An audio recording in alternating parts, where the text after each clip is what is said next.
नमस्कार, फोरसाइट्स टीवी में मैं शालीमार जायसवाल आपका स्वागत करती हूँ। चीन के इशारे पर भारत को आंखें दिखा रहे मालदीव के राष्ट्रपति मोहम्मद मोइजू को अब करारा जवाब मिलने जा रहा है। भारत मालदीव से मात्र 507 किलोमीटर दूरी पर बसे लक्षद्वीप के मिनिकोय में अपने एयर और नेवल बेस INS जटायु का अगले सप्ताह उद्घाटन करने जा रहा है।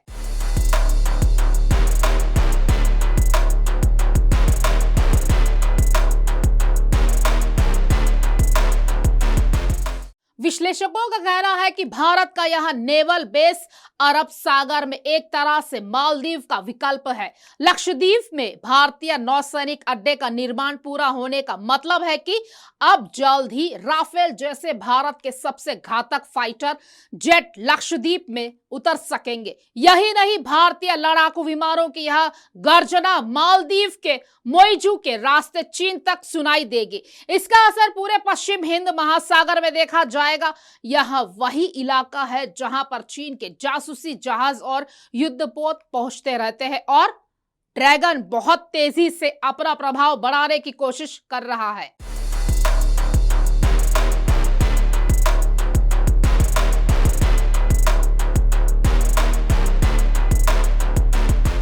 भारत अगले सप्ताह इस नेवल बेस का उद्घाटन करने जा रहा है, जो ठीक उसी समय हो रहा है जब मालदीव से भारतीय सैनिकों का पहला दल वहां से आने वाला है। मोइजू के आदेश पर भारतीय सैनिकों को वापस बुलाया जा रहा है।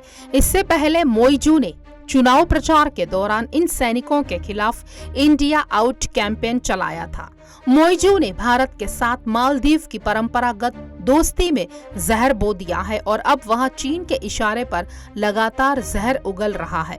चीन के दौरे से लौटने के बाद मोइजू ने तुर्की से यूक्रेन वाले बायर कतार हमलावर ड्रोन लेने का ऐलान किया है। मोइजू ने कहा है कि इसके जरिए वह भारतीय सीमा से सटे मालदीव के इलाके की निगरानी करेंगे। मालदीव ने तुर्की के साथ यह करोड़ों डॉलर की ड्रोन डील ऐसे समय पर की है जब उनका देश कर्ज में डूबा हुआ है। मालदीव पर सबसे ज्यादा कर्ज चीन का है। मालदीव में नई सरकार ने भारत को छोड़कर चीन के प्रति अपनी निष्ठा बना ली है, जिसे भारत के रणनीतिक हितों के लिए एक बड़ा झटका माना जा रहा है। मालदीव का रणनीतिक महत्व उसके आकार से ज्यादा उसकी लोकेशन में है।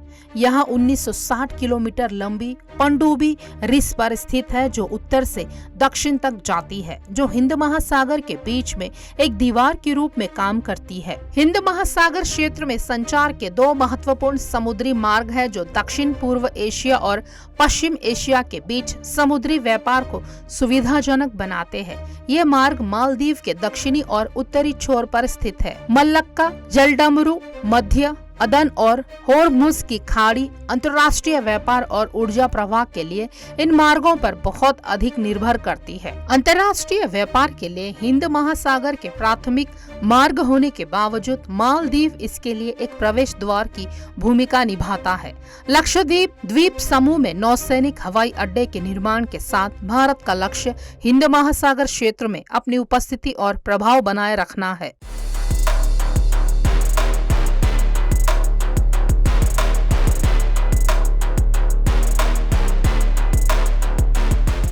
राजनीति की खास खबरों के लिए जुड़े रहे हमसे, देखते रहे फोरसाइट्स टीवी।